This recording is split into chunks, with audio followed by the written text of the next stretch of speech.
It's that little gay talk show. Houston's hot mess of a podcast. A funny but thoughtful look at the LGBTQIA plus community. And welcome. It's another episode of That Little Gay Talk Show. I'm one of the hosts, Joel Tatum. And I'm Wendy Taylor. And today we are here featuring a dear friend of mine, Sherez. He is a actor, singer, songwriter, producer, all kinds of amazing things. Is there an OnlyFans? I've thought about it. You should. I really have. You should it's do hard it out here. It's hard out here. Yeah, I mean, I know we all about hustle culture now. You know what? And I feel like with OnlyFans, you have a variety to choose from of all kinds of OnlyFans, from the oldest to the youngest. Don't ask me how I know this. Let's talk about that. Actually, if you were going to have an OnlyFans, what would be your signature? I don't. You know what? I never really thought about it. You know, I've watched a couple on X now. I guess that's what it's called. I guess that's what it's called now. It's still I don't understand. It's always going to be Twitter. Yeah, but I just find it amusing that I spend more time watching porn on X than I do any place else. Twitter porn is phenomenal. Twitter porn, yes. When I found out about Twitter porn, my life changed. It did. For the better. It did. And let me tell you something about Twitter porn. So many different cultures. So many different colors. Anything for anybody. Everything for everybody. I learned a little bit about cage culture, which I was shocked. I'm like, what? You mean you put a lock on it and then you hold it back for? Oh, by the way, this episode is brought to you by consent. Yeah, our topic today is consent, and this I'm very excited about this topic because it's something that really should be discussed more openly. I think in every culture, but particularly the gay culture, because we're so open about our sexuality and with each other, and because that we're a lot more touchy feely. And I can't tell you how many times gay men have come up and grabbed my boobs, thinking that is totally okay because they're not a threat. And I'm like, but you literally just did the threat. Yeah. Like so anyway.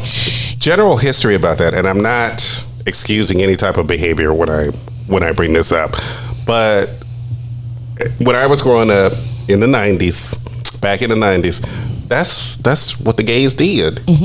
You know, we brought our girls out. We brought our fag hags with us. And yes, we put them on display like Barbie dolls. And, you know, it was grab a boob, grab a butt, say this, say that, blah, blah, blah, blah, blah. Yep. And it was always, well, I'm gay, honey. It don't mean a thing. And let me tell you something right now. Don't do that to a woman now. Shouldn't have done it then, because even then, gay men were objectifying women like Barbie dolls. Oh, my goodness.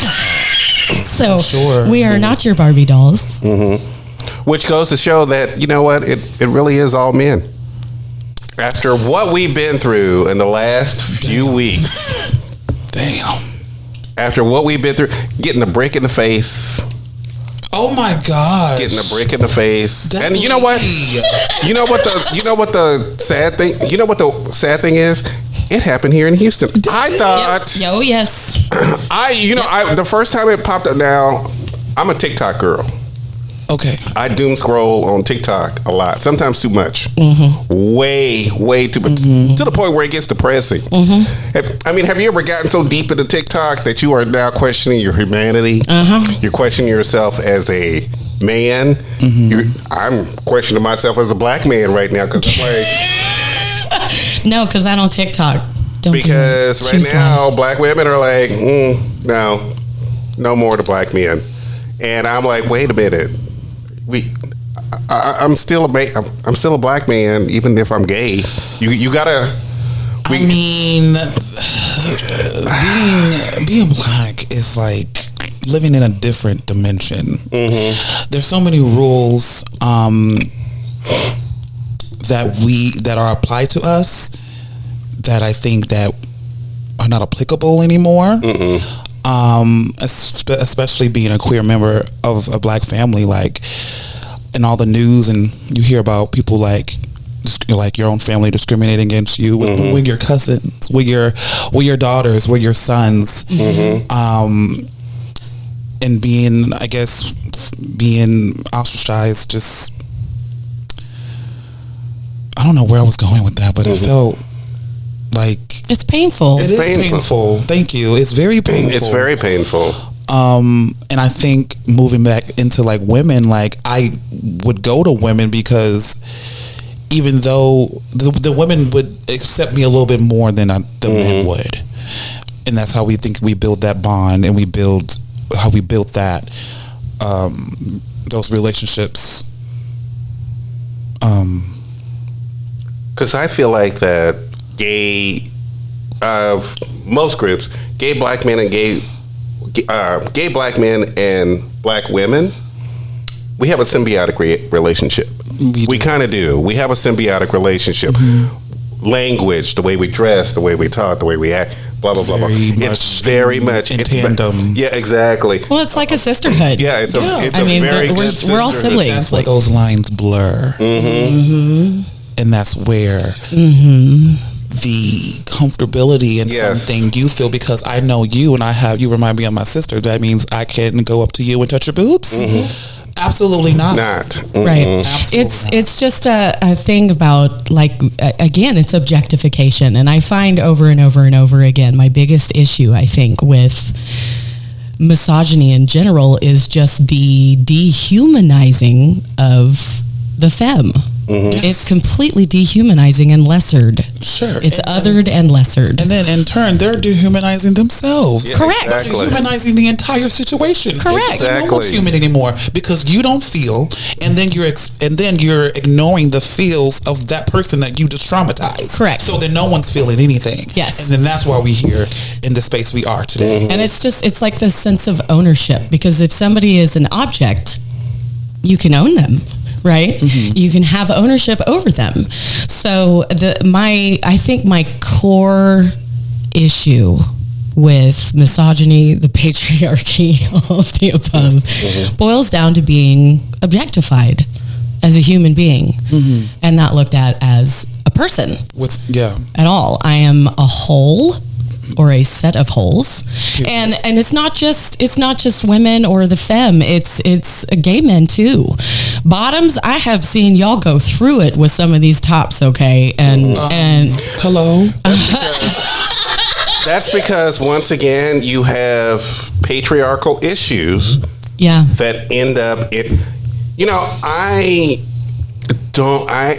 I'm going to get away from using the term the gay community, because I feel like that most of the issues that we have in the gay community, and this is just my opinion, seem to come from gay men.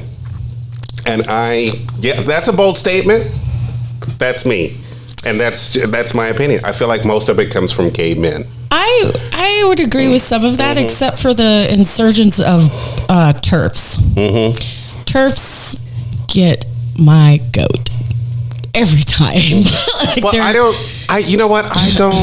I don't get lesbian TERFs. That's what I don't get that. Holy there. Maybe I guess I look at it like when I first came out, I didn't, and I know this is a weird statement, I didn't get racism in the gay community. I didn't understand why that was a thing. I got it deeply. When I was young, I mean, my whole thing was, I'm gay. I'm now going to be a part of a community. Everybody's going to be blah, blah, blah, blah, blah, this and that, blah, blah, blah. And as soon as I got smacked in the face with it, I went, oh my God. Yeah. Can I actually share a story, since we're talking about the topic is consent? So I'm 30 years old. I've been gay all my life. And so when I started to become a young adult, I was partying, I was not living at home, I was flourishing in what I thought, this is my time, I have all these friends, just like all the superficial things when you're 22 and 23, right?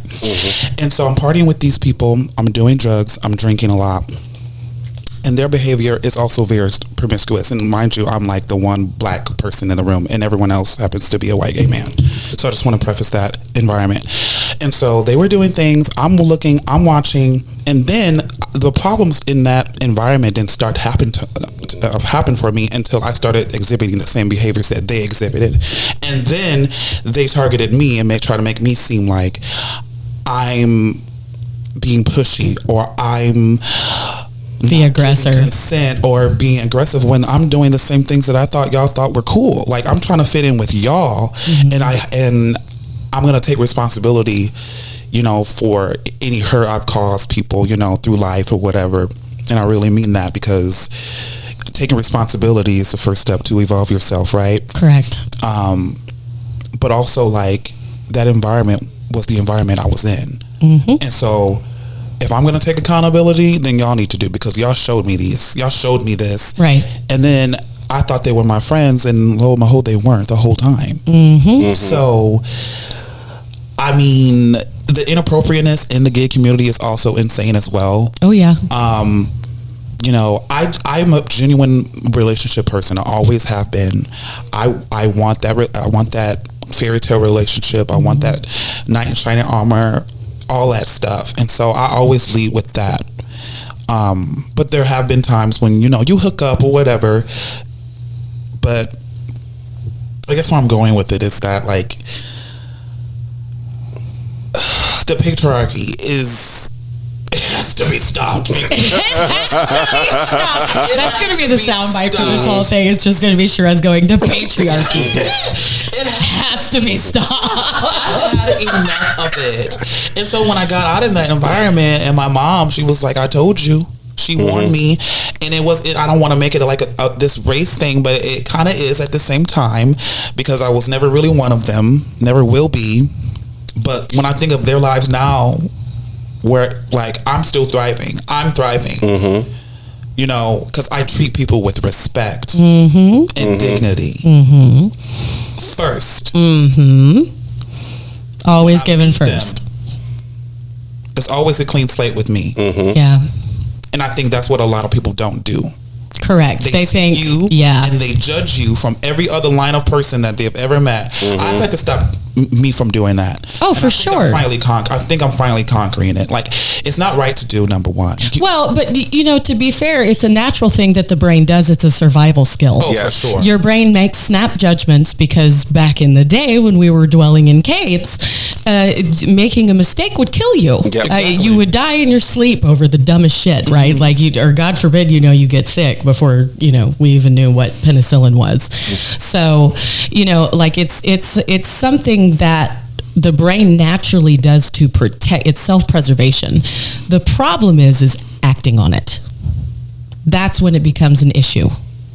Everybody's brain makes snap judgments, but if you behave based on those snap judgments without getting the full story, without anything short of a survival situation, then you are one Cro-Magnon Neanderthal motherfucker. Yes, and Wendy, I don't know how to stop. Yeah, exactly. And then look and analyze and then act. I think that's what the step is, because it's me and you. We can be like, all right, let's think about this real quick. But some people don't know how to even do that. They don't even know that they need to. So there's a lot of work that people can be doing on their own, but they don't have the knowledge to know to look. Also, they're afraid to be alone. Yes, that too. They'll rather thrive in that chaos. I removed myself from that. I am 6 months sober. That's amazing. I decided Congratulations. Yes. Thank you so much. And it's hard. Every single day I think about not getting high, but I also think about maybe I should just have that one little beer. I'm gonna be okay. But then I honestly feel like it would destroy everything I worked on, even that one little sip. So I just refuse not to, because I don't think I would be here looking you in the eye if I was still doing those things. Yeah. Well, I'm proud of you. I've always been proud of you. I think you are an incredible human being, and I feel very lucky. You know those folks that you meet, like you just come, even if you only get to spend 5 minutes with them, they just leave that kind of an impression on you that it's just like, that was a lucky star. And I feel so lucky to have been in that light for just a minute. And you totally embody that for me. You are always kind. You are always understanding. You are always sassy and hilarious, and bold and honest. And, you know, so I spend a lot of time, like, I'll brag about your music and stuff all the time. Like, because you really are an incredible artist that I admire so much. And I've been very lucky to be able to work with Sherez, and it is always a gift. But honestly, as a human being, who you are means so much more to me as your friend than anything you've ever created, and that's saying something because you're pretty amazing. Thank you. So I've known you for approximately 15 minutes and 40 seconds, and I can tell you right now, I'm already impressed. So thank you. Yeah, I'm already impressed. And we walked the runway together in several of Jen Martini's fashion shows, and the last one, oh my gosh, he didn't get to make it, and there was some emergency or something, and I was like sitting there behind the stage, and I'm looking at the lineup, and I was like, Sherez, and he never came, and I was like, Did you feel like it was a personal attack? Did you feel like it was personal? No, but it was so funny because me and like 3 of the other models were back there like, where is his name is on the paper, so he's supposed to be here. It's the devil. It's the devil. The devil is a lie. Horrible. So anyway, it's just super fun. Let's get back to consent. We're gonna get off. We are like the worst ADD conversationalists. But that's okay because you can go off track in a conversation as long as we get back on track. Yeah. So and you know we have fun. And we do. Yeah, we do. But I wanted to touch on, and I know this was something that was really important to you, Joel, because we were talking about doing the show, was talking about consent specifically within the trans community, and how that's an even bigger issue. You know, God forbid you're a trans woman of color, then you're even more susceptible to those unfortunate statistics. And I think it's something like 1 in 3 will be sexually harassed. 1 in 5 will be sexually assaulted or raped. 1 in 7 are murdered. That is. It was 1 in 7 or 1 in 10.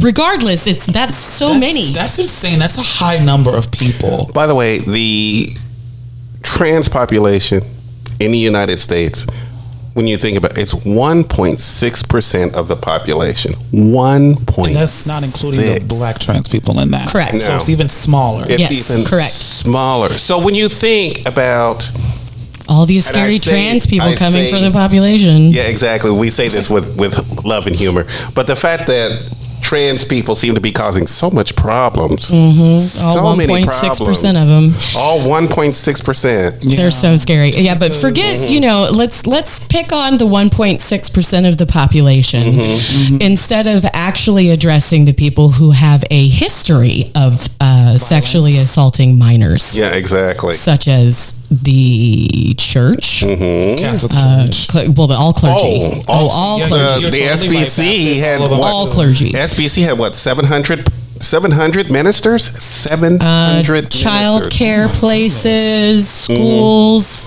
Let's talk about our politicians and how many of them have been found guilty of sexual assault or. So we're talking about consent and politicians on the same show. That's I know it's a misnomer, but it's an oxymoron. Yeah, it's an oxymoron, but I mean, like the odds. Just being a trans woman puts a huge target on you, and it's just, and being a trans woman of color, like I think the average lifespan of a trans woman was something like 35. Yeah, 35 years old. For a black woman, it's 33. Oh my gosh. So we don't have a lot of trans elders to look up to because a lot of them are murdered. A lot of them commit suicide. If you make it to 30 in the trans community, you're an elder. You're an elder. That is the weirdest statement I have ever said. But if you're I'm an ancient. Apparently, making it to 30 as a trans woman, You're an elder. ancient too? Yeah. Phoenix is also an ancient. Mm-hmm. We're not elders, we're ancients. Yeah. At 30. Yeah, because I'm not 30. And there are very few. Now, there are a few trans women over the age of such and such, and they've had to go through a lot, but they are very few and far between. Yep. And then on top of that, a lot of the issues that complications from not doing hormones properly through the care of a doctor can also affect your heart. So they have heart attacks and heart failure and other issues that you can have from not managing your care. Because healthcare, our healthcare system is not built to handle trans. I consent to healthcare, universal healthcare. That's what I consent to. Oh, I consent to universal health care, but that's not our topic today. Sherez, get back in your lane. Hey, I think consent in front of it. It's just a hype thing. No, I'm just kidding. I'm kidding. No, I actually would love to talk about universal health care on this show. We should have you come back and we'll talk about universal health care. It'd be so good. We should definitely log that down. I wanted to. Universal health care. You know, because once again, Twitter, X, whatever you want to call it, whatever Zitter. y'all want to call it. I'm gonna call it X because I feel like it's appropriate to some of the things that we've been talking I would about. agree with that. But now we're 5 or 6 episodes in, and I probably told this story 1,000 times now, and it really does boil back down to consent. And I found that there is something called immoral kinks that I didn't know anything about. Yes. And the only reason now, Sherez, you probably have not heard this story, but basically I accidentally got caught up in race play. It was an accident. And I truly say that it was an accident because when we first met, that was not something that it was discussed. Love this story, you It guys. wasn't discussed until basically I was inside of him. Okay. When the words "Can I get a little nastier?" came out of his mouth, and I'm like, I don't understand how much nastier. I mean, I'm pretty vanilla when it comes to gay sex. I'm not really. You won't find me tied up in a dungeon or any of that stuff. I just like good old fashioned gay sex. Nothing wrong with that. Nothing wrong with that. Nothing wrong with that. But I didn't realize that there were some levels of it that I'm 55 years old and I just found out what race play was. Oh my God, for real? I just found out what race play. I didn't know what it found was either. myself involved I was in race mortified. play. Yeah. I can't. Yeah. So when he asked me if he could get a little nastier, and I said, sure, I don't understand how much nastier you can get, but why not? Then he says, oh my Lord, I don't even, I've said this, every time, I just blush every time I say it. But he's like, just put that big nigger dick in me. And I'm like, God. what the? This is the third time I'm leaving the show today. I'm like, Just leave. so when we talk about consent,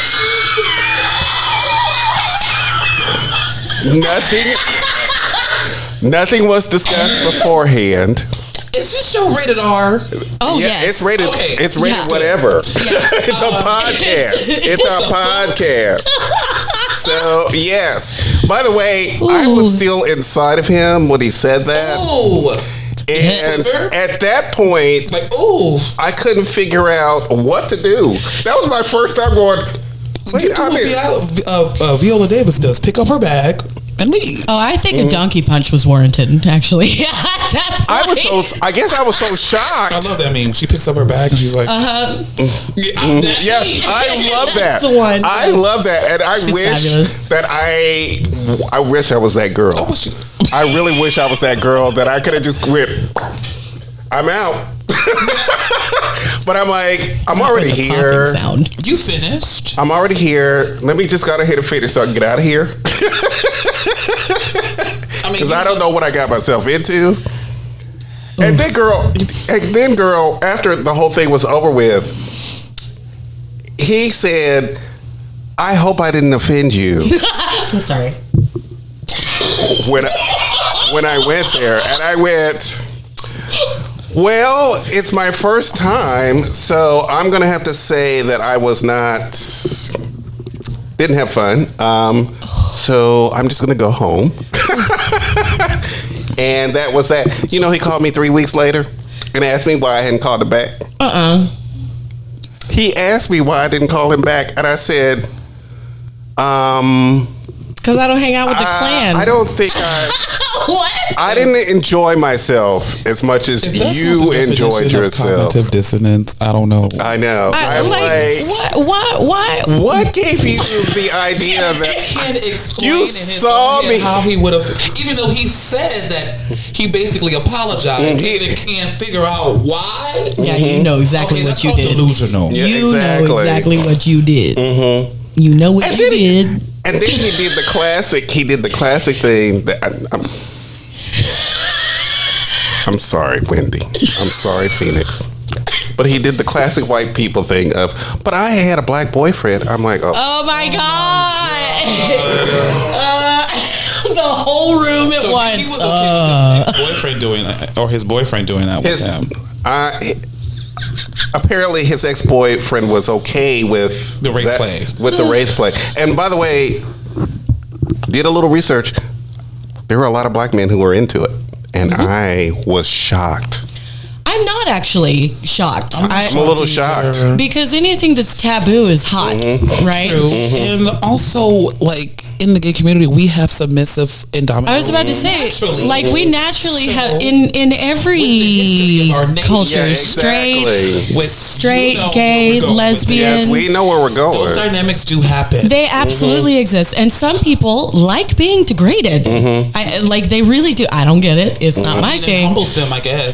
I mean, I There's a guess. certain level of kink that I'm okay with. I don't mind a firm spanking. I don't mind that. That's actually quite nice.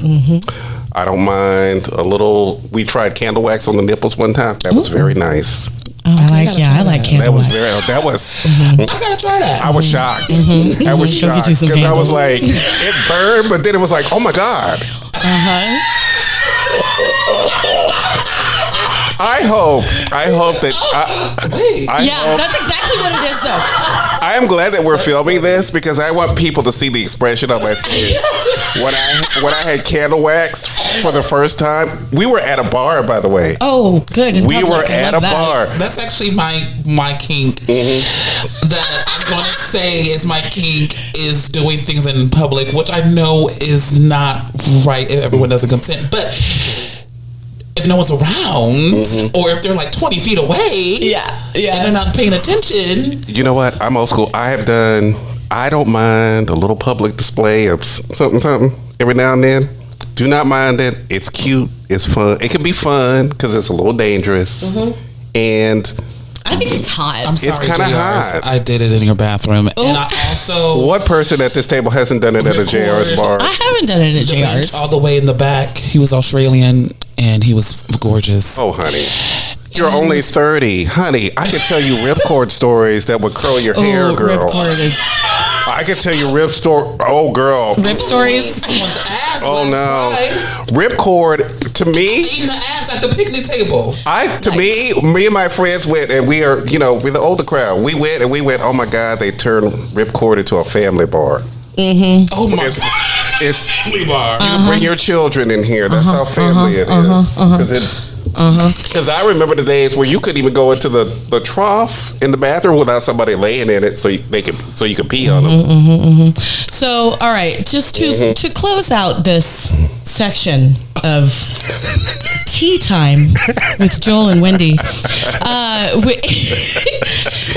consent is necessary. It is not preferred. It is not something that's nice to do. It is required.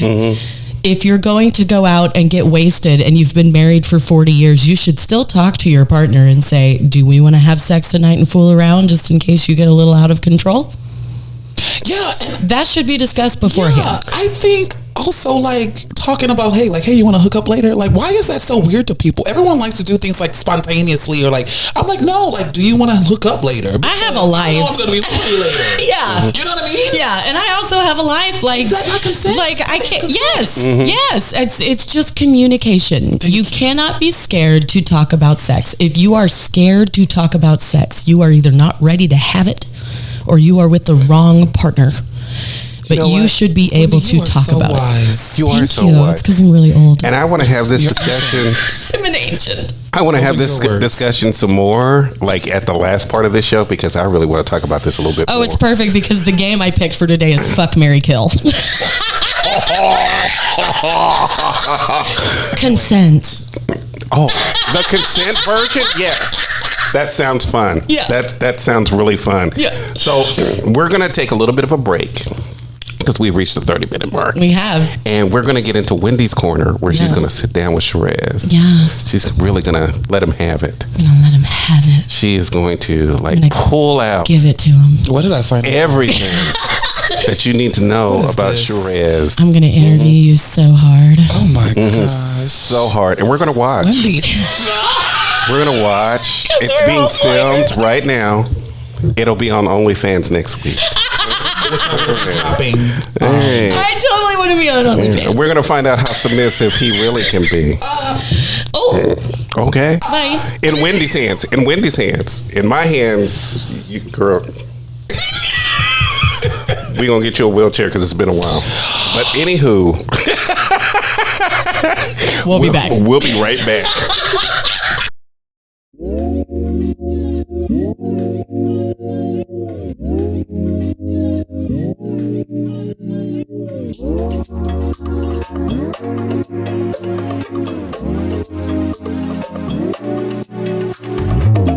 So you had a bad day at work now. Your boss is a sad clown, he wants to see you from. You know that you got it, you know that you're worth it. So you decided to dance the blade away. You feel it in your bones, you're taking back your road. Let them haters throw glass bricks like solid stone. They don't know no better.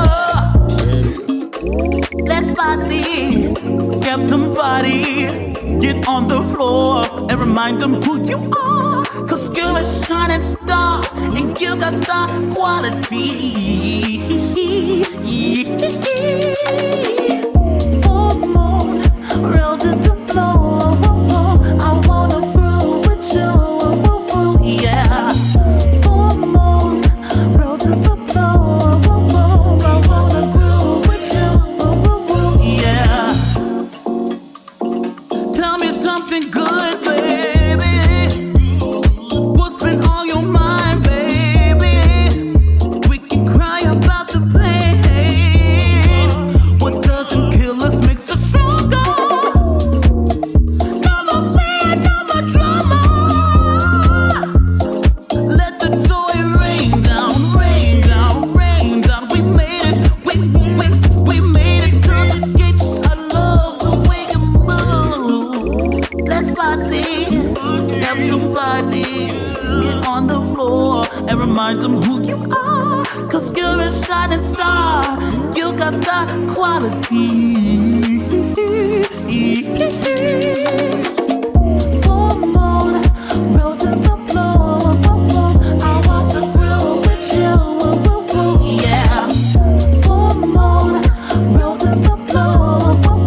I want to grow with you. Yeah.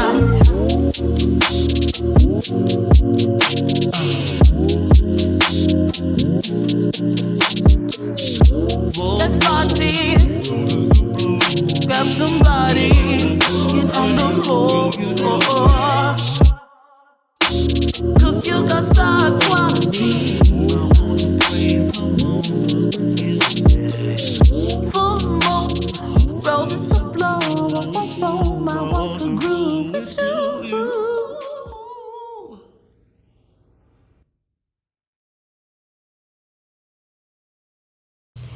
And we are back.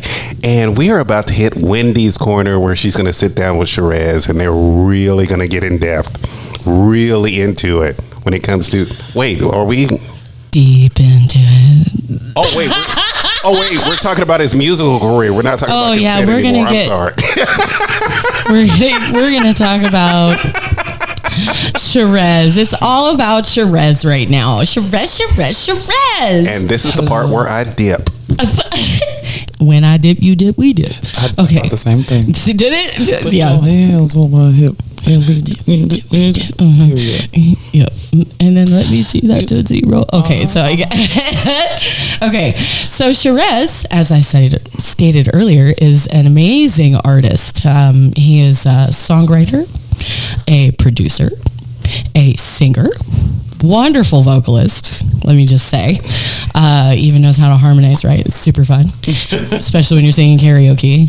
Yes. And you have an album coming out. You want to talk about your album coming out? Oh my God. Yes, I do. Okay, so I've been releasing singles about maybe like one or two every month or so. And these singles that I've been dropping have just been the practice. Like I basically honed my mixing skills on these songs. I did plan to do an album with them, but I actually am not. I'm starting the album from not scratch, but I already had a couple other tracks that I was like, okay, this is what I want to do for this project. And so basically I'm just releasing those singles. They're in their own entity, their own things. They're my babies. They're old. Some of them are really old. And so I'm just ready to like put them out. So I can no, for real though. Just graduate already. Yeah, you're 18. Get out of here. If I had a child, I would not kick them out at 18. Just prefacing that. But yeah. So the album is titled Rebirth. Yes.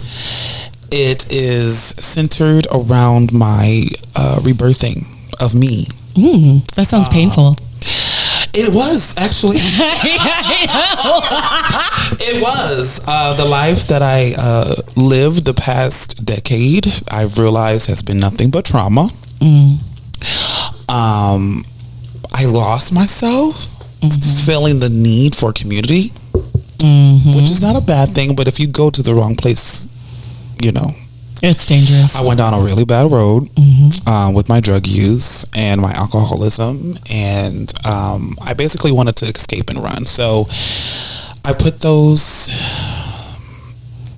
feelings into my album. I don't know how many tracks it will be. It probably will be like 15, to be honest. Wow. Oh, so you're going to get a value. Full feature length story retelling of my life. What's the style? It's very dance, very electronic. Songs, but there also will be like some everything's electronic. But I want dance on there. I have pop. I do have this song called "When I Close My Eyes." That's a little bit more like soft rock, Paramore-ish. It's not punk though. I wouldn't say it's punk, but the genre is, to me, like Nirvana sounding. Like it's just kind of like, you know, I just want the music to encompass, like I want a surround sound experience. You know, I'm putting my skills to the test to deliver something that I feel like my listeners, my supporters will be like, okay, damn, this is next level Sherez, you know, because I released Full Potential and Groove With You, which actually will be on the album because I love those songs. Oh, great. I love Groove With You. Thank you. Everyone loves that song, which it's is crazy, really good. It was so easy for me to record. Usually the ones that are the biggest hits just happen. Yeah, it was just so easy to make, and it's not super layered. It's not like a crazy amount of harmony. It's just super simple, just a lead vocal, two or three ad-libs, and that's the whole song. I recorded that with a friend a couple years ago, before the pandemic, actually. Wow. So that song is actually pretty old too. Yeah, that's like we have BC, AC, and AAC after COVID. Yes. So actually I want to talk about COVID because I did a competition with you before COVID, right? And after that, I started to branch out. I was performing places and I was like, yes, this is like my chance to get on the world. People can see me. And then COVID happened. Yeah, that was horrible Yeah, timing. and then actually my drug use increased a lot I bet it did. because there was nothing else to do. You don't have shit to do but sit in your house and stare at the walls. Might as well make them pretty. I was doing rails of cocaine into the wee hours of the night. That's how you do cocaine. Okay, I'm going to jump in the Wendy's corner for just a second here. I'm sorry, did you say rails of cocaine? Rails of cocaine. Because I know I spent my 2020. Now, don't get me wrong, my drinking did get out of hand during 2020. Not that out of hand, but I got out of hand because there were some moments where I was like, I think we all gonna die. So I'm just gonna drink this giant bottle of. Somebody brought me I don't even know what the size is, but it's this giant bottle of Sutter Home white wine in a bottle that's about this tall. Oh my goodness. And this fat, and they brought me 3 bottles. Oh, These were like people that I used to bartend. Lifetime They were supply. my customers at a bar that I used to bartend at. So when we got laid off, they brought me groceries because I wasn't getting my my unemployment in at the time. right. And they brought me 3 giant bottles of wine, which 2 of them I gave away to the neighbors because I'm like, I'm not dying in my apartment tonight. I want to see how this is going to go. But I'm going to get out of this now because he just said rails of cocaine and I just went, okay. Let me clock back in for just a second and say something. And back to Wendy's corner. Nobody puts babies in a corner unless they have rails of cocaine. Exactly. So back to the rails of cocaine. Yeah, I just want to be like honest and like forthcoming about it because I was ashamed of it for a long time. I was doing it season 1 in the bathroom. I would take a little bump. Everybody was, honey. Girl, There was so much cocaine going through those bars. Like it is crazy. Like I remember going in one time just to use the bathroom and a complete stranger asked to borrow my keys. Oh my God, so she can do a bump? Oh my And then gosh. did it right in front of me. Door open, everything. And then handed my key back. I said, "Can you clean that off, please?" You give her the key? I did, because I didn't think about it. I was just kind of like, "Oh yeah, here would you gotta like a scratch up, like I don't know, she had like a scratch off ticket or what, you know what I'm saying?" And she straight up took it out with like this and right in front of me and said thank you and handed it back to me and walked out. And I was so flabbergasted with how open it is.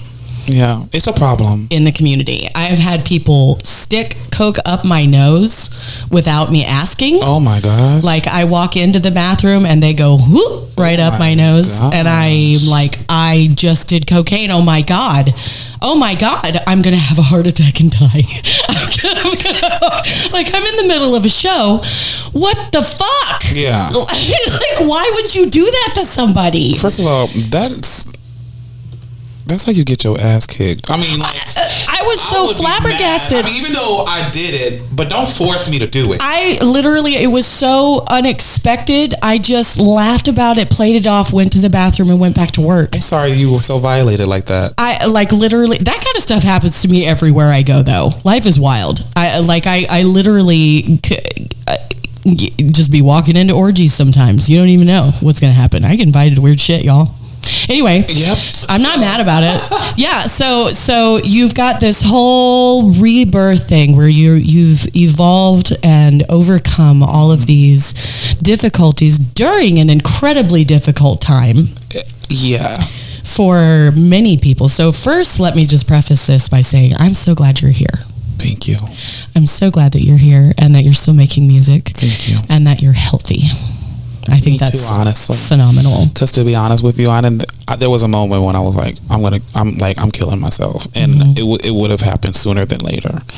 And people don't think, oh, I'm just 30. Like, no, you can still have heart failure at 30. You can still, you know. But it's like you're putting gasoline in your body, and your heart's ingesting and pumping gasoline through your veins. That's why I just like the things I was seeing when I was hearing, and I already have a vivid imagination. I'm an artist, so it was literally like. I was scared to go to bed at night like a child. Yeah. That was that. I also did suffer another loss of before the pandemic. I was dating somebody and he overdosed. Oh, and honey, is I no didn't know longer that. here. So that was also eye opening for me. And he was the first boyfriend I think I've really had in a long time. And he like just love me. Like, I didn't ask him to. It wasn't healthy, but he still loved me. Yeah. That's hard. Yeah. And he is no longer here. So, well, a lot of people don't understand that drug use and addiction is not the affliction. It's a symptom of the affliction. A lot of people treat addiction and alcoholism, drug use, that kind of stuff as if it is the problem, but they're using that to cover up the problem. Exactly. It is self-medication for what the actual problem is. Yeah. But a lot of them don't know. They don't know that. No, they don't. Because most people don't. Them how to. No, because if you're doing drugs, it's a bad thing, and you're shunned. Intelligence is lacking. Yes. And thank God for the skills I did have before. My mom is like, you know, I thank God for her, because I don't think without her guidance in some way, even though it was harsh, maybe I perceived it as harsh, but you want to see your child live longer than you. Yeah. That's the point, right? So I thank God for her. I just think I had abandonment issues, and I always thought, like, I think that's why I moved to music, because it's like, wow, people, like, at first I was super shy about singing, but then I was like, wait, I get attention doing this?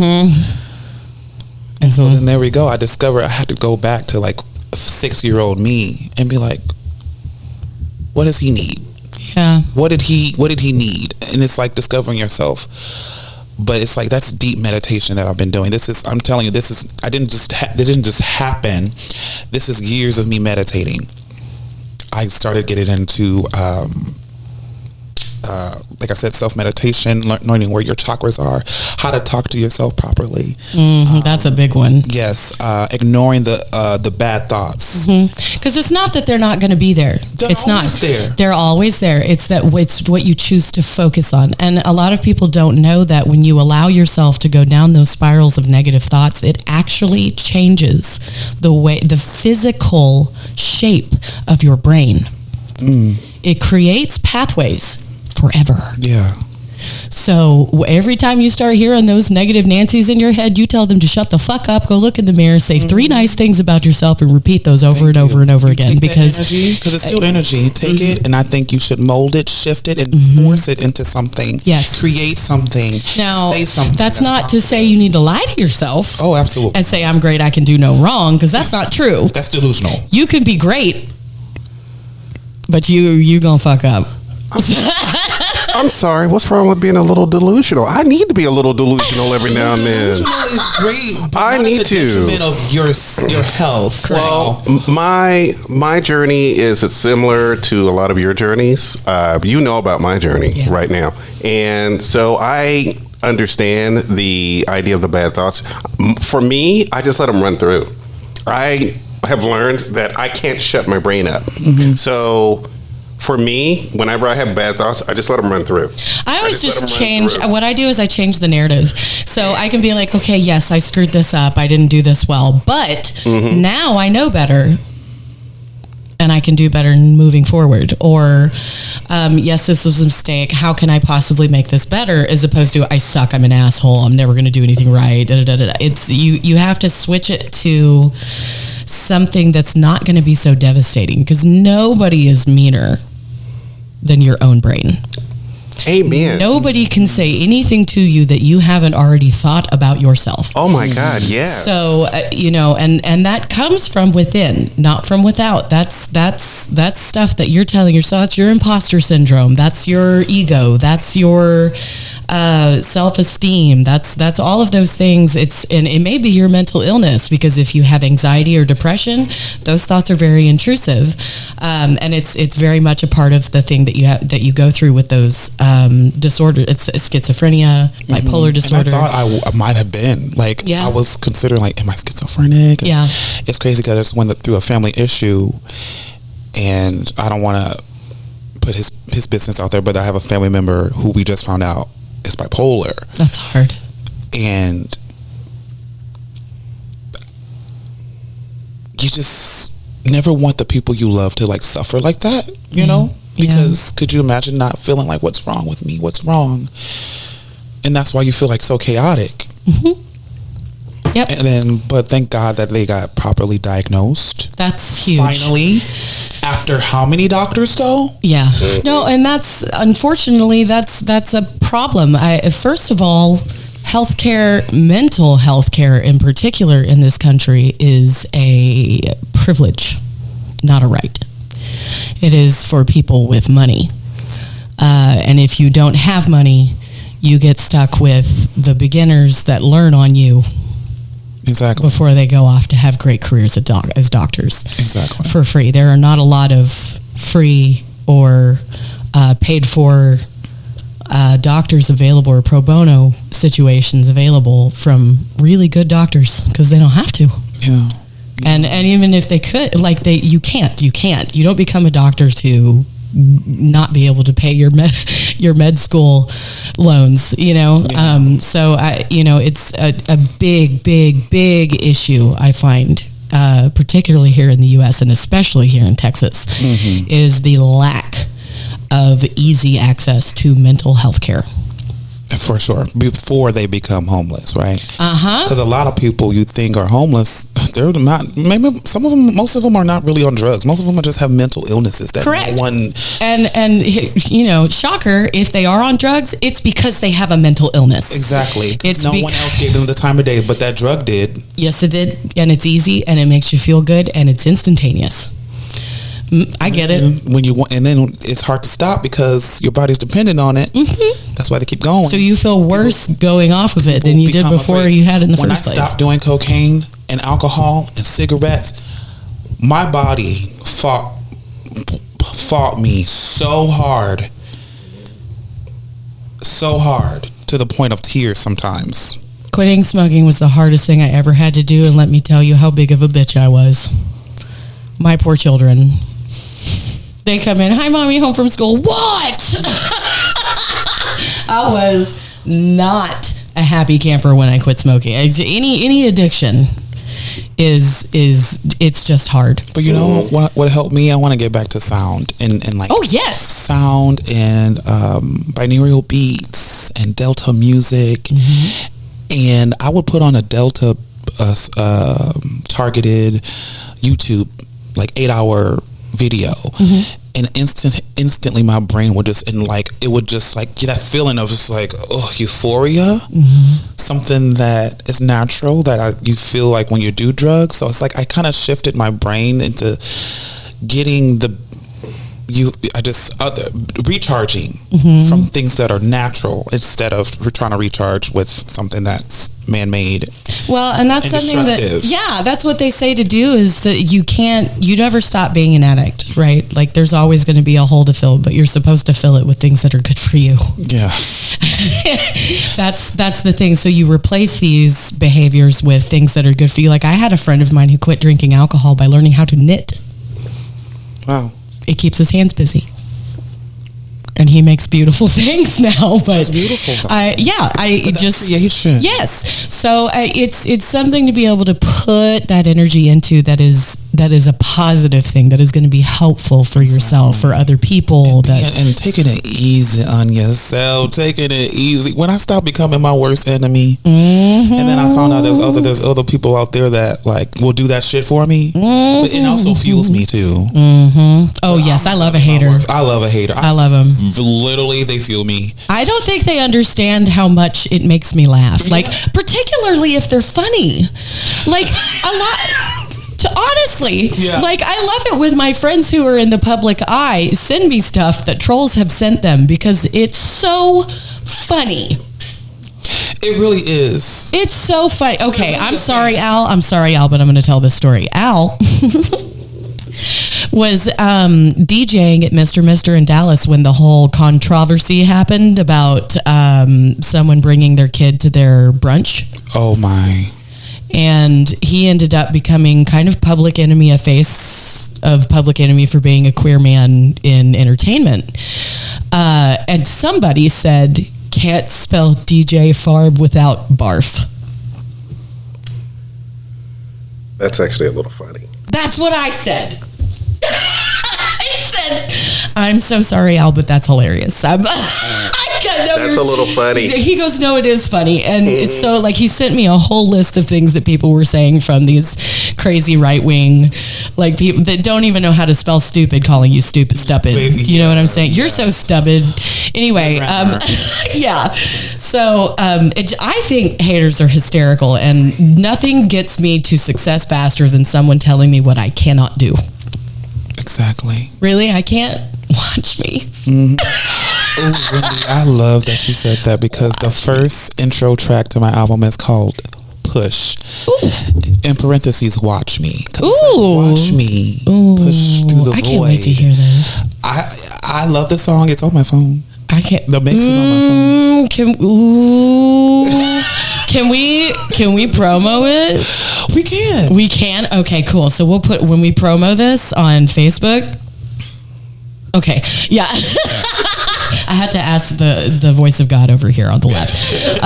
So I have to ask Phoenix. Yeah, so we can put it on when we're advertising the podcast. We can have your music playing on the video. Love that. Yeah, that'd be super cool. Awesome. So y'all make sure you check out Sherez. His project is called Rebirth. It is coming out tentatively hopefully in like a couple months. Fast. I've been doing 2 songs a week.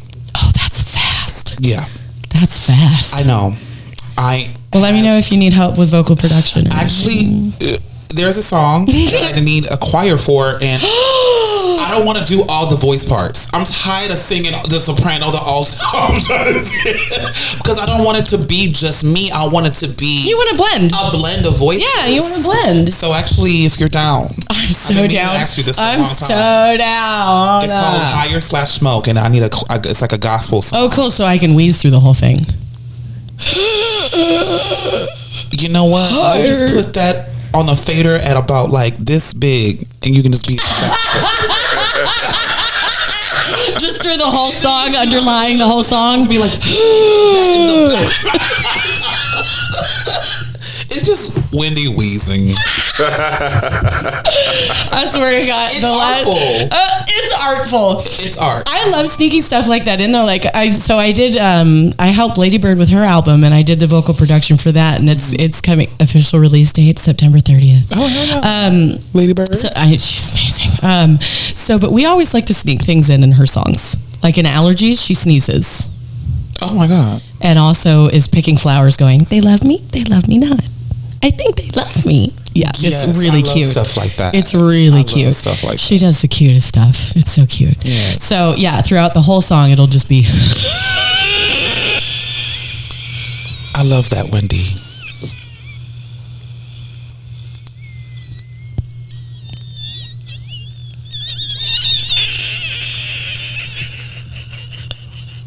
What is happening?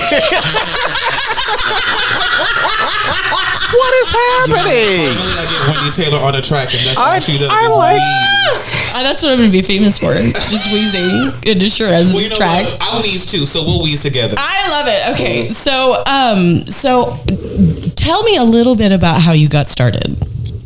With my music production? Yes, with music, yeah. Okay, so I started in high school. Well,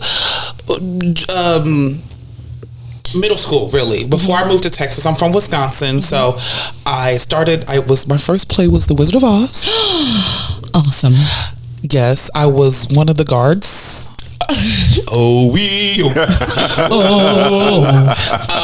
That was my first first play. I love that. And so then I loved theater, and I think that's when Wicked came out, so I was really big into like, oh my God, like these people are so talented. Like Wicked will make you love theater. I want to do it too, you know. And I became obsessed with musical theater, and then I started doing choir, and I was in chorale, and I was taught by the very talented Miss Jan Juno. She has shaped a lot of voices. This woman is a legend in the Spring community. Thank you, Miss Jan Juno, for teaching me how to sing properly. And also, like, I'm thankful for my choir experience, because I think that's when it applies to my music. It's like I like layers. And I will sample soprano and alto and a tenor and a bass choir, and I've gotten so fast at it now. Like, sometimes I'm like, I sang that, like that's crazy to me. But it's my choir experience that I'm able to do that. Choir teaches you a lot about music. A lot. How to read, how to sight read, how to count properly, Yes. what rhythm is, emotion, Exactly. crescendo, decrescendo, pianissimo, fortissimo, all of those things. All Like those things. you get all of that. And then not only that, but because you're doing it with multiple vocal layers, you understand, what do you call it? Between the notes. Why can't I think of the word? Oh my God, this is so... Intervals. Thank you. You're welcome, Wendy. Intervals. You start learning things like intervals and key signature and all that kind of stuff, like how important all of those things are when it comes to making good music. So I will say that I get all those... I feel like I don't want to call myself an idiot savant. I don't want to do that because it's just going to go be public. But I'm an idiot savant because, you know, the technical terms and languages of it, I'm like, whatever. But can I do it? Absolutely. Well, I mean, In me. I don't think that a lot of our great rappers that we've had that clearly have some of the best understanding of rhythm out of anybody in the whole world. They didn't have classical training. No, they didn't. They don't know if it's a 6/8 beat. They didn't. They don't know. They just know what sounds good and if it feels right because they know how to stick it in the pocket. Yes. So my ears are I'm so used to listening to the rhythm and knowing like when my voice can fit in a song, when I should pull back. So basically moving forward after high school, what did I do? I did a couple plays. I was in Les Mis. I love that show. I had like fucking 5 parts. It was a community theater, so I played like 5 roles. That's amazing. I was Andre. That's my favorite voice part. That man can sing, okay? Yeah. Love that show. And then I just kind of like, and then I met my good friend Carter Smith in high school, and basically we were writing partners, singing partners, and we had this little duo collab. And he was the mixer, and I would write, and he would produce, and I would write and sing and do the melodies, and that's basically how we got our start. We were babies, like 19, maybe 20, that age, Right. And then a couple years went, and we got better at our skills at that time. And then basically I released my first EP, which is the 4 songs called Magic Carpet Ride, which is available to stream. Magic Carpet Ride came out 2018. So that's what I did with Mr. Hank Honey, aka Carter Smith. And then after that, I met another producer, and I worked with a couple songs, and my writing and all that. But what made me want to take control was no one's going to tell me what to do. I feel that. No one's going to tell me how to sing, what to sing, how many voice parts I can do. I'll be damned. So I had to learn, and I self-taught myself how to mix music. That's not easy to do. No, it's not. And I did it in 2 years. That's not easy to do. But I did it almost every day. Yeah. Am I the best at it? Eventually I will be. Yeah. But right now, I make good enough records that I'm like, all right, I'm putting this out. I love it. Yeah. When you're actually happy with your own work, that is such an incredible phase to reach in your career, because I remember like everything that I've ever done, the first few jobs, I'm like, well, I didn't quite do that just right. I need to work on this, or I need to go get this so that this gets easier or whatever. Exactly. But then I'm finally like, even with my photography, I'm finally making things that I want to look at. Like, exactly. I actually like my work for a change. Instead of going, well, the shading's a little off, I'm going to have this done. I look at it and I go, wow, that belongs in a magazine. I did that?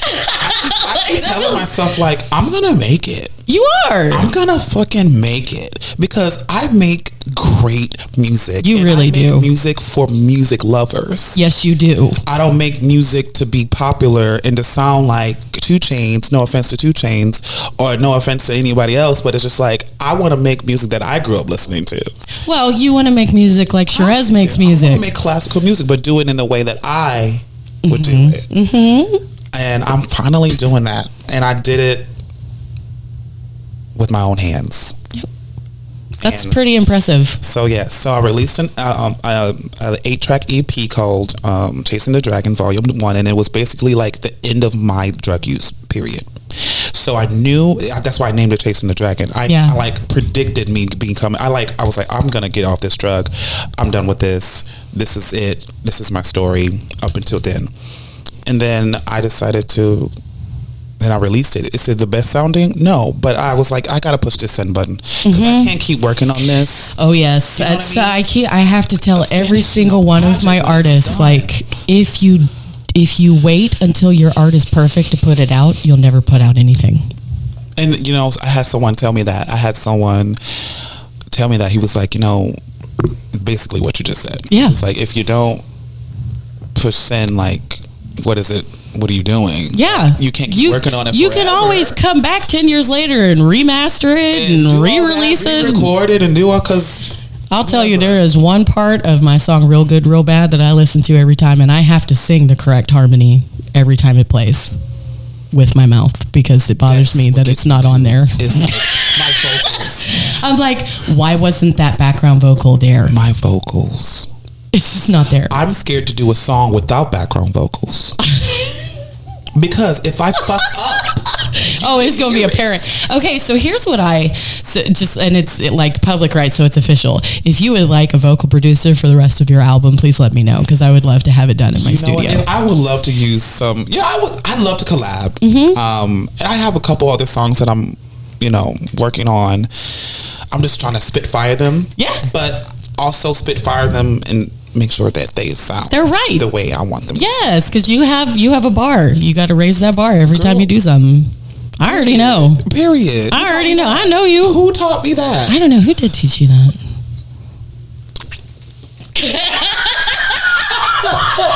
So, okay, as we come to a close at this part of the interview process at Wendy's Corner, I want to say thank you again so much for coming and being on the show, Sherez. I am such a big fan. And I really love your music. I love your art. I love your personality. I just adore everything about you, and would just thank you so much for being here on the show. Thank you so much for having me, Wendy. It was an honor being here and being a part of your work and your podcast, Joel. It was great to meet you. Where are you going? Oh, we're not done yet. We're just going on break. Oh. Where you go? When we come back from Wendy break, is sending him off like, oh, okay, we're done. You can go home now. I'm done with you. I'm done. Right. Okay. Back to the violent thing. When we come back, Sherez will be here, and we're going to play a little bit of a game. Because we're going to play consensual fuck, marry, kill. Yeah, exactly. I was going to go, I had it in my head. I was going to go healthy, toxic, and something, but I can't remember what the third. Healthy, toxic, and neutral. It's like situations. No, it's good. No, it's definitely it's people. Okay. It's definitely people. For me, in my head, I'm going healthy. Someone you would have a healthy relationship with, someone you would have a toxic relationship with, and someone you would just have a one night stand with. Okay. Period. Okay, we're not playing that. Okay, well, that's what I was going on in my head. But this is classic Marry Fuck Kill, right? Yeah. This is we're doing Marry Fuck Kill. We're doing Marry Fuck Kill. It's not special. I like to do the wholesome version of that though. Okay. Yeah, marry. Well, date. I wanted. Fuck. No, wait, you can't. Well, it's fucking wholesome. You can fuck someone wholesomely, yes. Really? Mm-hmm. That's not the way I do it. There's nothing wholesome about that. So I'm gonna throw in a little caveat for this game because we were talking about addiction, we were talking about mental health issues, we were talking about a couple consent, that kind of thing. So take it like this: think about when you use fuck, marry, kill. Think about it from a healthy perspective. Think about it from where you are right now and who you would do. And who you would do all those things with. Don't think too hard about it. Don't think too hard about it. It's a stupid game. It really is. But it also allows the audience to get to know you a little bit more. It does. Okay. Get to know. That's the whole point of doing the game. Yeah, exactly. Because you're 30. You're a good looking kid. Thank you. A good looking kid. We want to. Good Lord, we want to hook you up if we can. Well, you know what? Y'all listen. Single. He's down to mingle and do some other stuff. Y'all heard me flirting with it. Look at this. So the reason I like to do the games at the end, and this was actually Joel's idea, but the reason I like doing it is because occasionally I do some work with my friend's company called Cosmo Cool Concepts, and one of the things that they do is they do like events for companies to come together and do games because they believe completely that you learn more about somebody in an hour of play than you will ever learn with them for months working with them. Exactly. So they play games. And that's all they do. It's a team building exercise. They just put all of these grown adults in suits and play games. So that's what we're going to do. That's what we're going to do. So we're going to take a little bit of a break because we went over just explaining the game. That's all right. The game will be shorter. The game will be the normal time. Okay, we'll figure stuff out. Oh, we're going to fight. It'll be the normal time. I can do some editing. It's fine.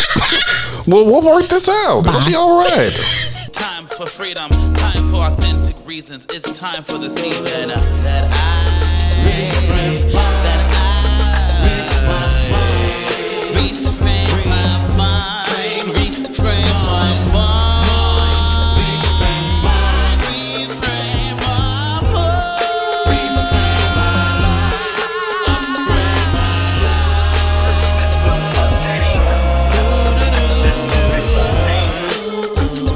It's game time, folks. Oh, yeah. Oh, yeah.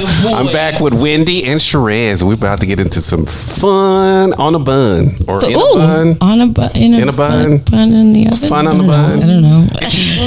I watch too much bread. Futurama. All right. So today we're going to play Fuck, Marry, Kill.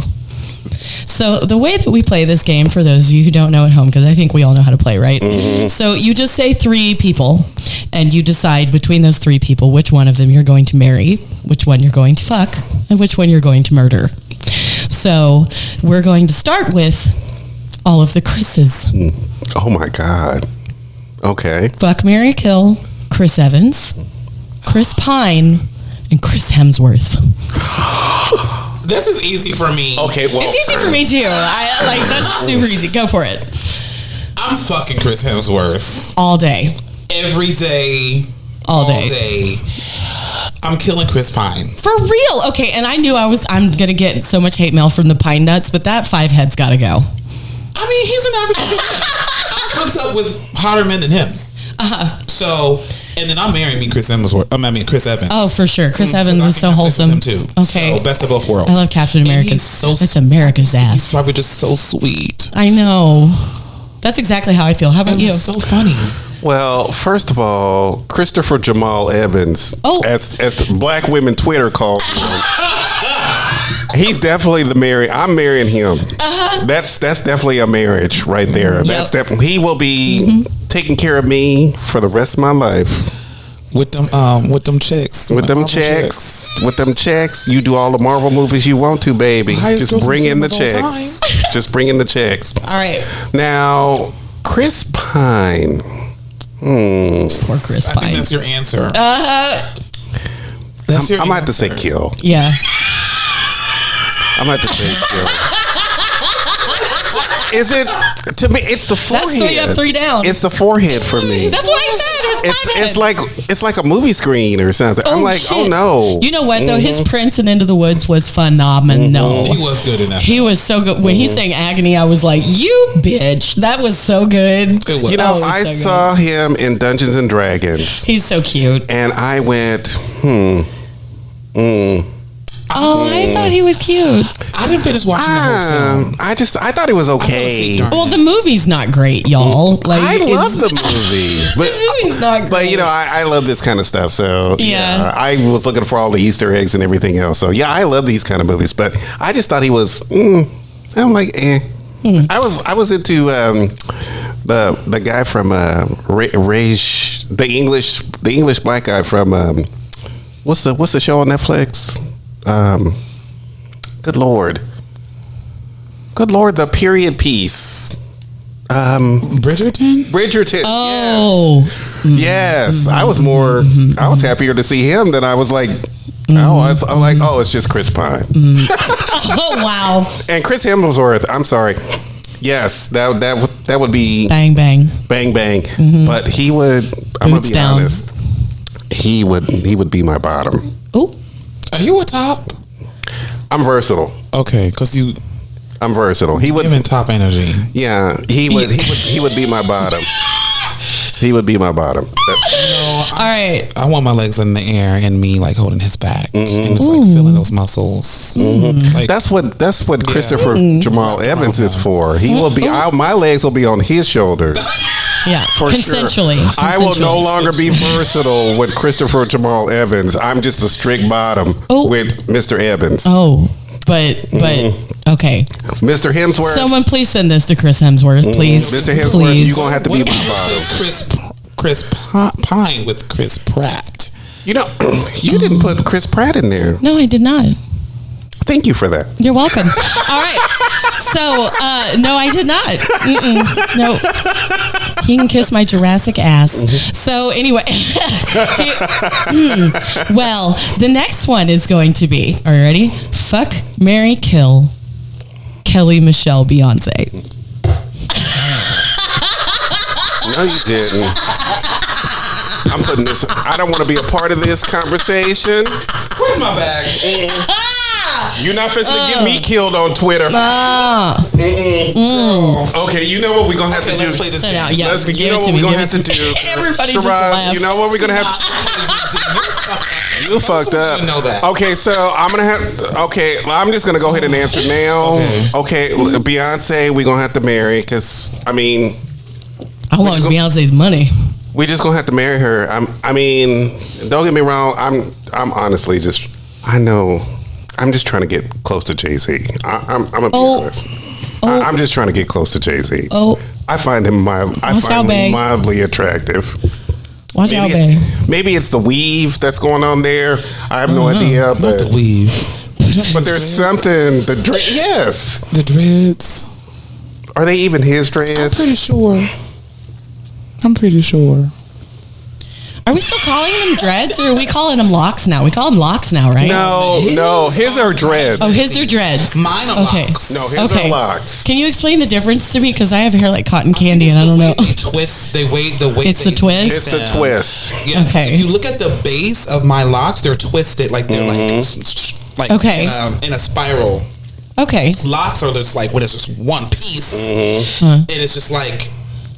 Yeah. Okay. No, locks are the twist, and then dreads, dreads are are just the the- one piece. Yes. Dreads Oh, are okay. the one piece. Yes. Okay. All right. That's good. Thanks for I'm sorry. educating me. We You were. want to finish?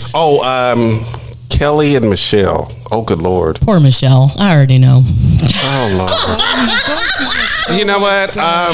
Fine. Fuck Michelle and kill the other one. Kelly, the other one? Kelly. You're going to kill Kelly? I disagree with that completely. Respect on Kelly Rowland's name, okay? That's what I'm saying. Kelly Rowland. Because nobody puts respect on Michelle. No, Michelle is so talented. Michelle is doing her gospel thing, and she is talented. She's been on Broadway, and she's been doing her thing. And you know what? Roxy in Chicago. She did. But I Very feel well. Very well. Yeah. That up. Yeah. So Yeah. like No, it. they're all incredible. I did this just to sabotage you both. You. because we didn't have a I'm choice. rolling my eyes if you can't tell. Because she put us in an impossible situation. I can't right. put Beyonce under kill or fuck. I can't Okay. do it. I'm marrying Beyonce Uh-huh. because I love her. Fuck the money. Uh-huh. I love Beyonce. Okay, I would. She's like the woman I think I would like be like fuck this gay shit. Like I would do that for Beyonce How long do you think that would last though? until the end of time. Oh. I would think until a security guard came along.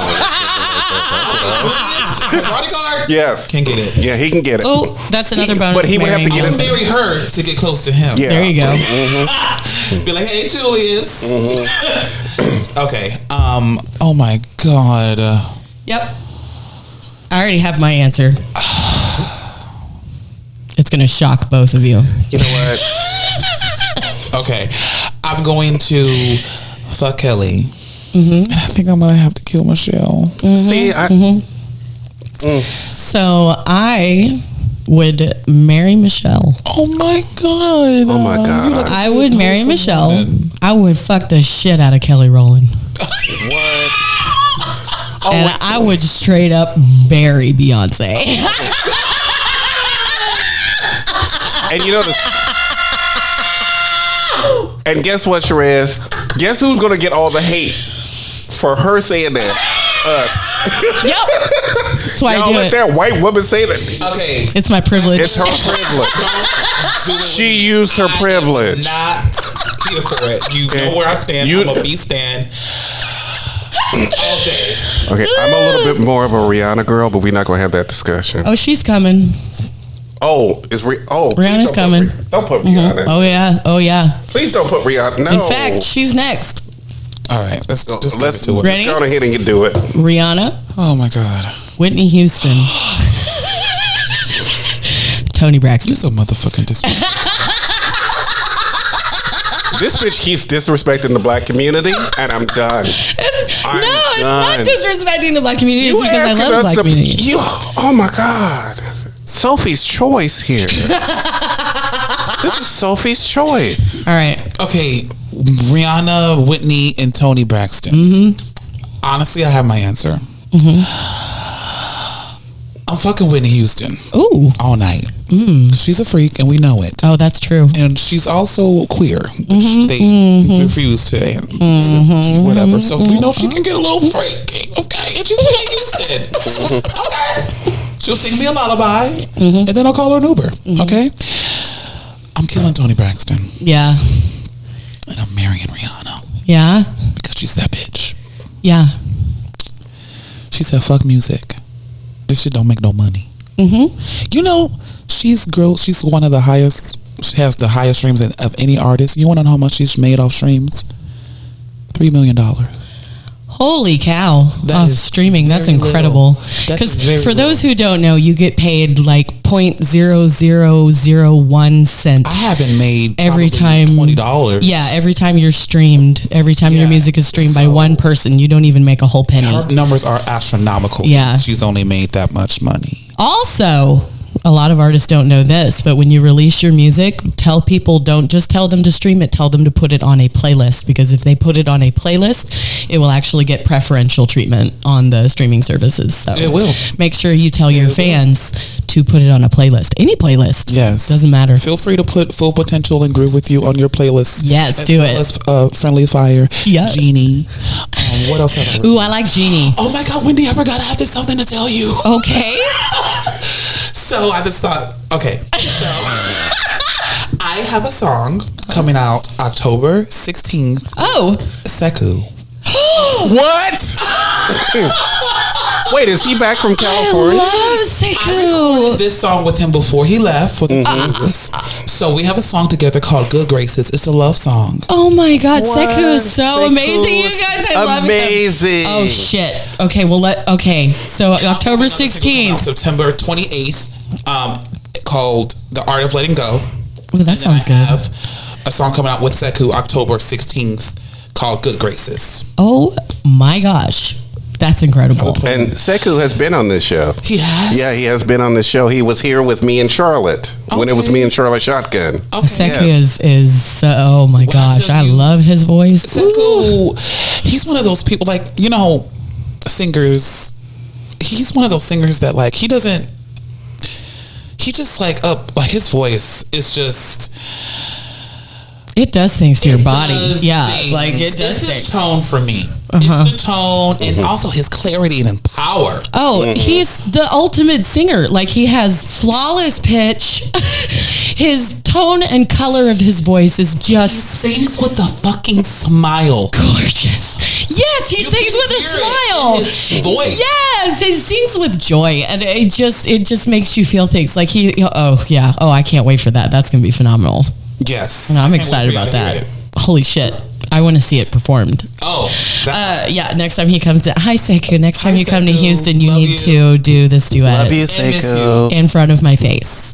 So, all By right. the way, for the audience, if you want to know who Sekou Nance is, check out all his socials. Sekou Nance,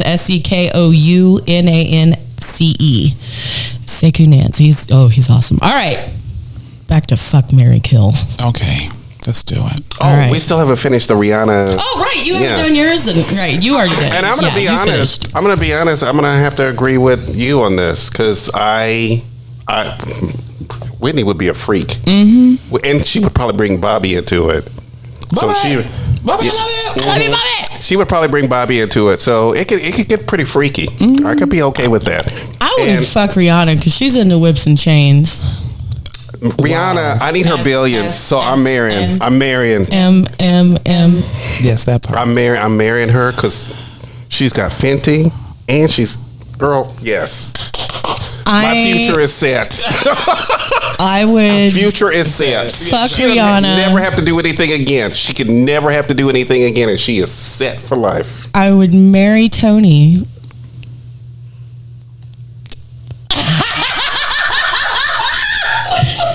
And I'm only killing Whitney because she's already dead. Well, it's Okay, true. fair She enough. is already dead. She's already so- dead. So that's the only reason, because I am obsessed with her and she lives in my heart forever. She is my personal Christ and Although, Savior. I will say this: those sheets would have to What be would rubber. Whitney do? Those sheets would have to be rubber because the woman could sweat. Oh, me the too, woman could though. sweat. Just give her a couple towels. Me too, though. Yeah, I she love was her always like, towels. But I couldn't. if I just stay. Can you imagine her orgasms? Can you imagine her orgasms? Her orgasm. She would hit that note, and you'd be like, "What is happening?" Her orgasms. What would they sound like? Somebody, I want to feel the heat. Or it could be A soup. It's not right, but it's okay. I cannot compete with these singers. All I was going to say was land of the free, home of the brave. For the land of the free. Ooh. Ooh, I like that natural vibrato you put on it. And the home of the brave. That's what I would want her to sing. That's what I would want her orgasm to sing. Honestly, Sound like the Star Spangled Banner. It was phenomenal. It was phenomenal. Sometimes I just go watch it Just because. feel inspired. Yep. If there are two national anthems, I think everyone should watch if you want to feel some kind of way. You should, of course, watch Whitney Houston's version of the national anthem, and this is going to throw everybody off. But you should also watch Fergie's version of the national anthem. I love that. It was The worst thing I've ever seen. it was amazing, and how bad it was. But it was.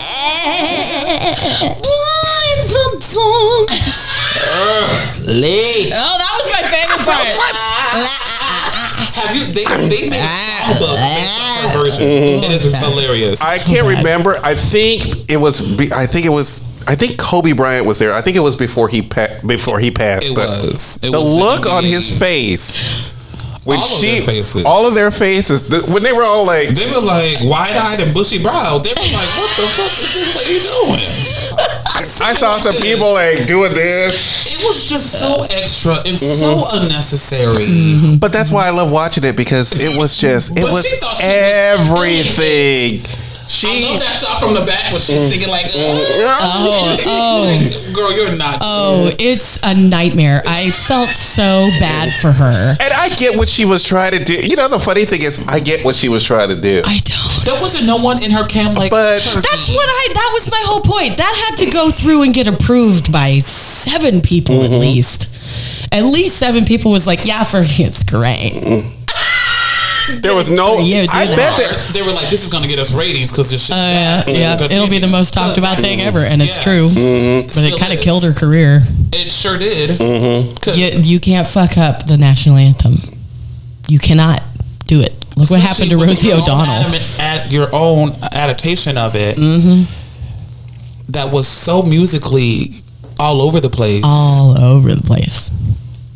She changed like. Well, she changed like. You said Rosie O'Donnell. So I think it was many Roseanne times. Barr you're talking about. Oh, Roseanne Barr. You're right. Yeah. That's right. Not Rosie O'Donnell. I'm sorry, Rosie. I love you. Roseanne Barr is the one I was talking about. Yeah, that's right. That's what it was. What? Yeah. Roseanne Barr got like canceled big time because of spitting after the national anthem.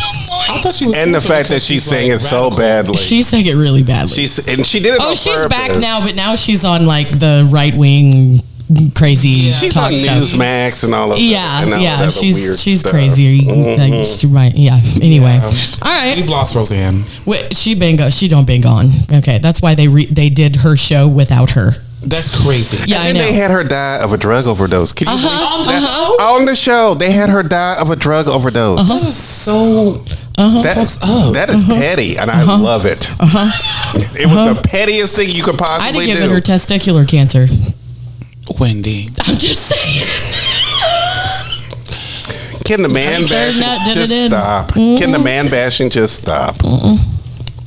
Testicular cancer. As soon as they quit killing people that look like me.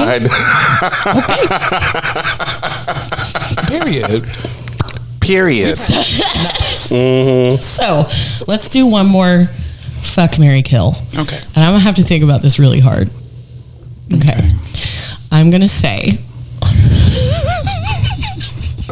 Why do people start laughing before they tell the joke? Just tell it. All right.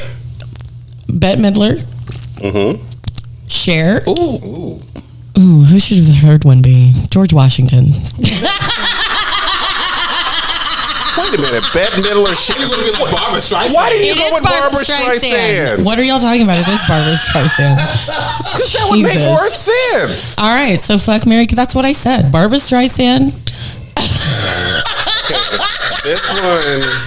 This one is a think about. And Bette Midler. Yeah, I already know. You know what? I'm going to go with Bette Midler for Mary because she's always been so a part of the gay community. Oh, So I'm going to go with that, and because do you know Bette Midler's history or? I know of her career somewhat. Yeah. Yeah, she started in bathhouses with Barry Manilow. Oh, That's where she started. party. You know, bathhouses. She and used to Barry have- Manilow. He played piano and she sang. Bathhouses? Yes. Yeah, bathhouses Like used when to have. people fuck. Correct. Yes, they used to have live Gay entertainment bathhouses. Yes. in the 70s. I was too young, so don't even look at me like I would know that. But because he's looking at me like, oh, so you have stories. Information. Oh no. So yeah, she was actually like- got her start in bathhouses with So Barry she's probably seen Manilow. some things. Actually, that's how both of them got their start Correct. in entertainment. They Yep. played bathhouses. Maybe that's the path I need to take. we only have one bathhouse. I don't think. Yeah, we only have one. Just do a tour. Just bathhouse tour. Just the one. Just one. Just the one. You're gonna be singing, All right. up, and that's someone you're gonna be singing up in there. All right, so you're gonna marry Bette Midler. I would marry Bette Midler. Who are you gonna fuck? Oh, God. Are you gonna Okay, kill? Cher and You're then gonna kill Barbara Streisand. I'm gonna kill Barbara Streisand. That's pretty fucked up. I'm gonna kill Barbara Streisand. Oh my god. I'm sorry. Don't tell me not to live, just sit and putter. That's why I'm gonna kill Barbara The Streisand. sun's a ball of butter. A ball of butter. That's the only way to sing that. Yeah. All right, cool. So, and you're gonna kill Barbara. All right, how about you? I don't know if I can forgive you for killing Barbara Streisand. You'll be all right. Can't forgive. I'm gonna have to kill Bette Midler just because I don't have a lot of memories of her in my heart. Thank you for coming to our show, that Little Gay Talk Show. That was Sherez, and that concludes our episode. Don't forget to never catch Sherez on this episode of this show ever again. All right, fine. You're gonna kill fucking Bette Her in Midler. Gypsy, and I was not that impressed. Yeah. So, like I said, that was the end of this show. Thank you for coming. Get out. Okay, I'll stop there. I'm gonna have to kill Bette Midler. I'm gonna have to fuck Cher, and if I have to choose a decade of fucking Cher, it's in the 70s. Oh yeah, you got to think about which With Cher. the Bob Mackie era. You're so spot on. Long, like 40-inch wig. That's the Cher for me. And then of course I'm gonna have to marry Barbara Streisand. I love her. I do. She actually is one of my inspirations of a singer. I love Barbara Streisand. I can't. I think I would fuck Bette Midler because you know she's a freak. She's straight up and a thoughtful lover. She's thoughtful. You can tell by her lyrics. So, and then I would definitely marry Barbara. So Why? I would. Are you serious? I'm curious. Why? Why I'm just would curious. you want to marry Don't you Barbara have to explain your Streisand? love She's to Barbara funny girl. Oh my man, She's I love him funny, so. girl. Even though it was Billie Holiday's song, but she sang the fuck out of She that song. did. No, but I'm all about Secondhand Rose. Gotta move. Gotta get out. Yes. I love Barbara. Yes. Secondhand Rose or I'd rather be blue thinking of you. I'd rather be blue over you than be happy with somebody else on roller skates. Yes. Okay. And I'm sorry, Cher. You did. I'm gonna kill you dead. I can't. And it hurts me to say that out loud. My stomach hurts. It's because I don't have a because. I don't know what to say. I love Cher. I think she's fabulous. But as far as songbooks go, I would rather. You know, honestly, work. I think I just did things up. Cher is just beautiful. She's stunning. She's stunning. But I don't know. Her Basically, catalog is not. It doesn't ring a bell with me, to be honest. Yeah, that's why Cher, because you'll never see the last of me from Burlesque. Amazing.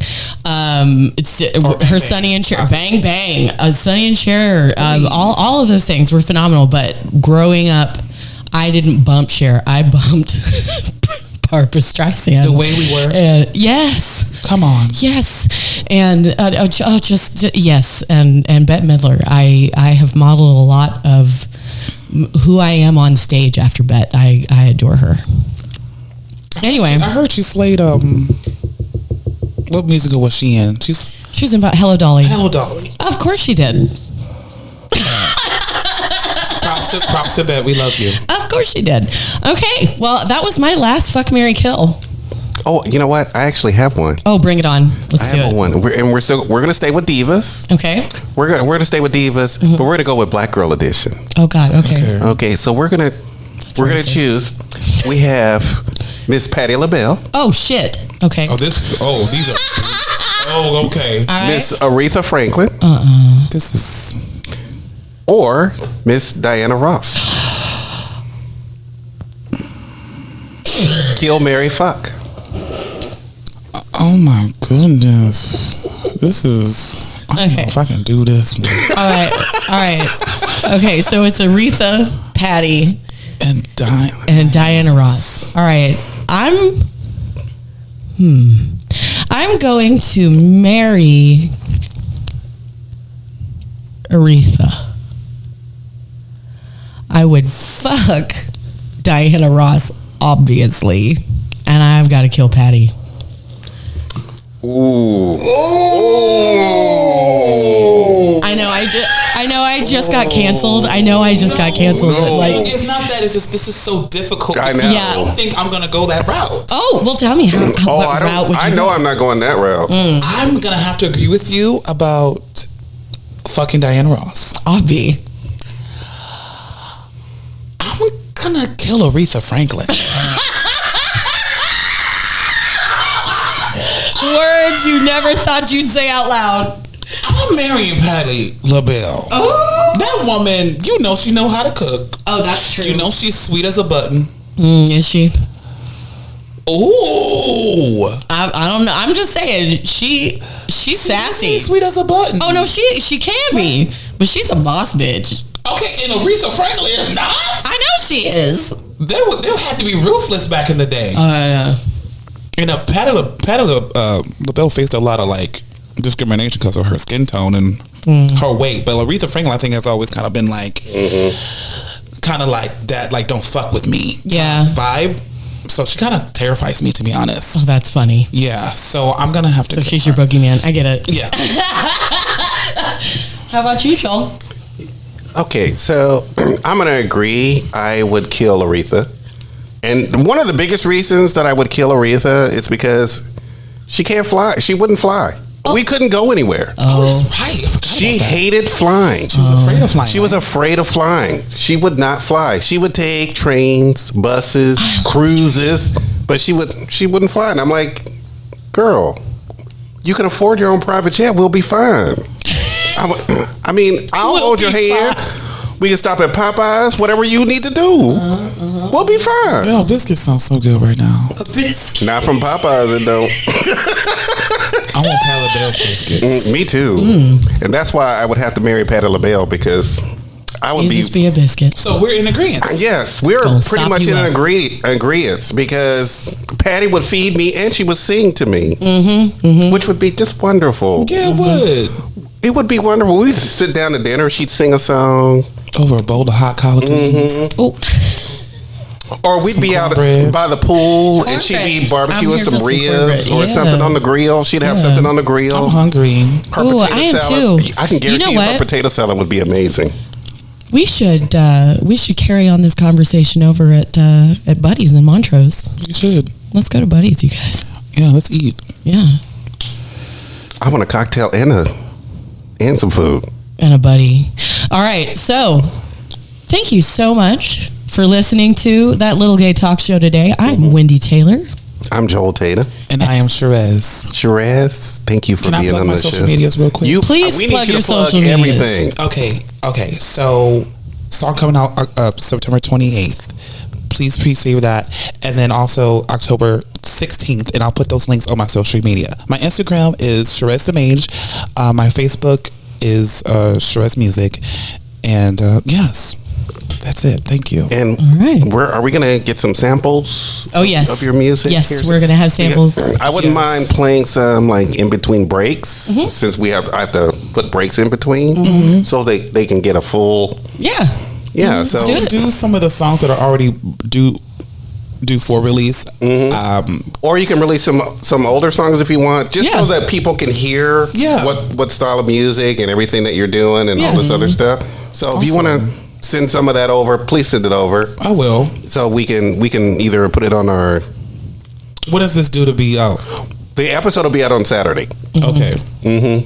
So yeah, Today. so the episode will be out. Yeah. Get her to email it right now. I'm actually ready. They're already here. Yes. All right. Again, thank you so much for listening to that Little Gay Talk Show. We will be back with a new episode in just a couple of weeks. Yeah, we sure will. And just a quick side note, I'm going to plug another podcast, Genuine Gem Podcast. It's GEM, not JIM. It's a black lesbian podcast, 15-20 minutes. She talks about her mental health. She talks about dating and other funny anecdotes from her life. That's awesome. So take a listen to that show as well.